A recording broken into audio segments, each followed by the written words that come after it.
they saying that Canelo Alvarez doesn't fight black fighters. This is what the local dummy box community and ErrolSexuals, the Vanagers, and ErrolSpins, this is what they saying, right? Now, they're basically saying now he doesn't fight the black fighters, okay?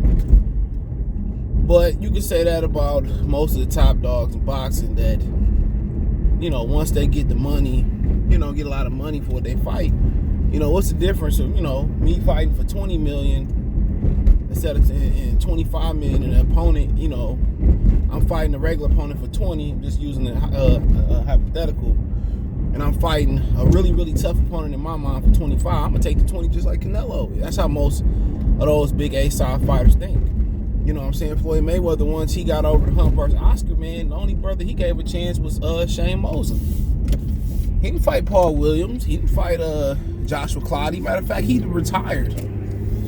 He retired from, fighting at 47 when that is toughest. Joshua Clottey, Paul Williams, Miguel Cotto, but it's not about Miguel Cotto, Antonio Margarito, and company. Right? He retired. He didn't fight Austin Trout. They said, I think he said, or, however it went, if Trout had beat Canelo, that he wasn't going to fight Austin Trout. That's what they said. That's what they said. They, he beat Canelo, Trout beat Canelo, Floyd wasn't fighting him. So Floyd ain't really fight the brothers, he ain't help no brother. He fought Bardo, but that was over a woman. That's all that was about. He didn't fight Adrian Broner. He still won't get Adrian Broner a chance. And I'm surprised he fighting somebody black in this exhibition.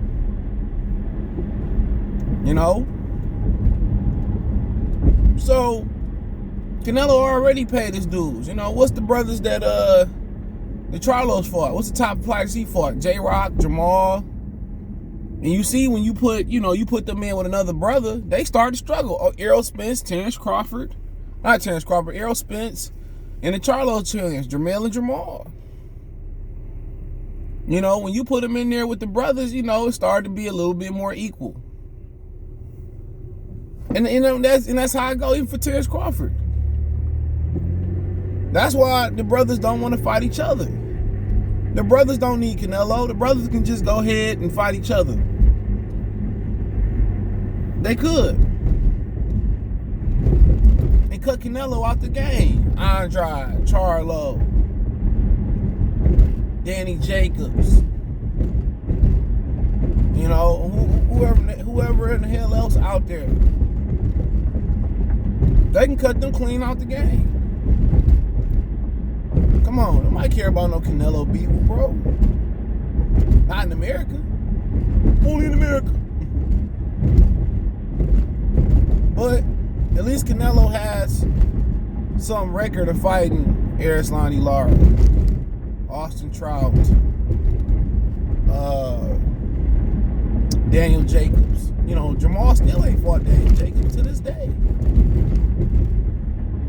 And it's probably somewhere out there that I just can't think of offhand. Maybe it ain't. At least he has some record of fighting brothers. Floyd had never fought Erislandy Lara. No matter if he took food off Floyd's table or took the mic from him like he did, or checked Canelo like he did at the microphone after the Angulo fight. Canelo fought him a few months later. It was done. So, Errol Spence track record is fighting Sean Porter. And he only fought Sean Porter because he had the WBC belt. You gotta remember, Canelo didn't fight Erislandy Lara for the WBO title. That fight was sanctioned at 155. Therefore, the title was not on the line. Austin Trout, that was his big fight to get into the Floyd fight, even though I thought it was more competitive than the scorecards had it, but nonetheless, he won. He still fought James Kirkland. I mean, you look at Errol Spence, who did he fight? Sean Porter. Come on, old-ass Lamont Peterson. You know what I'm saying? I think Peterson was better than Kirkland, though, for sure, but, nonetheless. Jermell Charlo, they went against Tony Harrison and got his ass taxed twice until he knocked him out. If that man can have better conditioning, he probably would have lost, but he would have won the second fight because they was ready to rob Tony Harrison. But in the fans' eye, it would have had to be a trilogy. And believe it or not, if he ain't gonna fight Terrence Crawford or Errol Spence, his most lucrative fight is Tony Harrison. Believe it or not. So, or his most popular fight, it might be, it's Tony Harrison, lucrative and popular. So,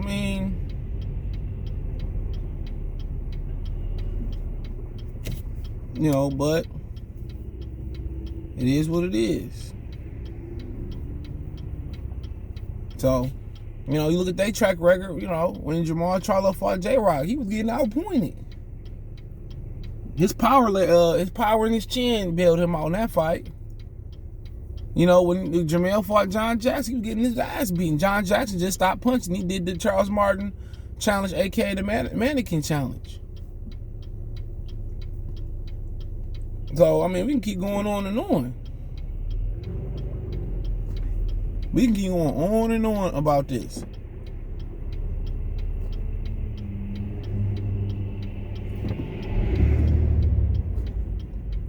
We can keep going on and on.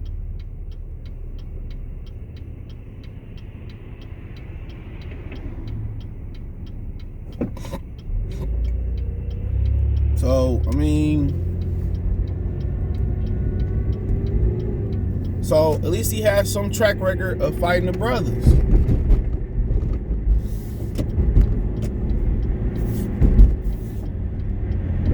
At least he has some track record.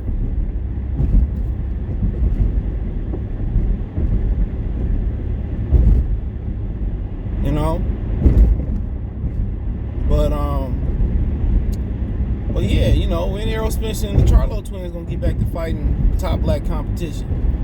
Errol might be heading to a Terrence Crawford fight, so can't really say nothing about that. And it's supposed to be competitive.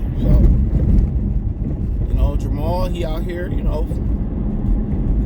picking on nobodies. Then you turn around and Jamel, he fighting for undisputed. Can't complain about that. So, they always just trying to poke holes in somebody's game, and they fighters be having the most holes in their games. All that. All that. So,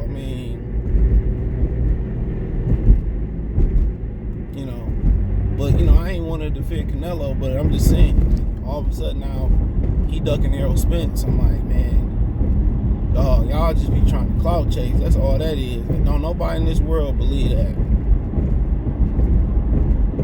Nobody in this world believe that. He ducking Errol Spence. You got Benavidez, maybe Charlo, maybe.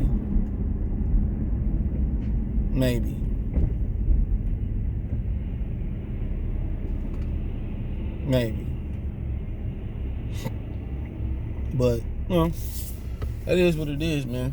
I like to see him fight those guys too, but, he ain't required. When you out there, when you making $50 million a fight, 45, 40, you can do what the hell you want to do. He don't have to come back and bail out PBC. He don't.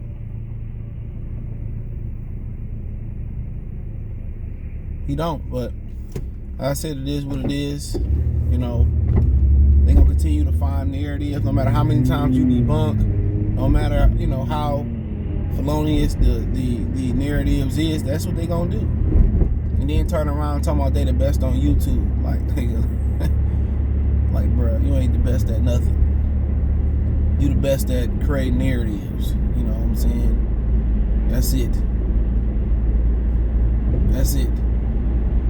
Niggas really be patting their own back. I don't feel like I'm the best on YouTube, but I damn sure that nigga that wear Lokes while on his live streams ain't the best at YouTube. Motherfuckers just be pulling narratives and putting false information out. That shit trash. But it's funny to me, bro. Very funny, but we had to wait and see how it go. I'd love to see him fight the brothers. But the brothers need to fight the brothers, honestly. That's what we need. We need the brothers fighting the brothers. That's what we need. We need the brothers fighting the brothers. You don't need Canelo. You don't need Jaime Munguia. You don't need Manny Pacquiao. If y'all fought each other and don't give a hell about an O and bang it out, it's gonna be, y'all gonna be stars. A loss don't mean you ain't gonna never come back and make no money. Now it depends how you take the loss. Now if you lose and come back, 14 months later, 18, 19 months, nobody cares no more. Heal up, get better, get back in the lab, and get back out there and get in the public eyes. But the brothers gotta fight the brothers. Simple as that.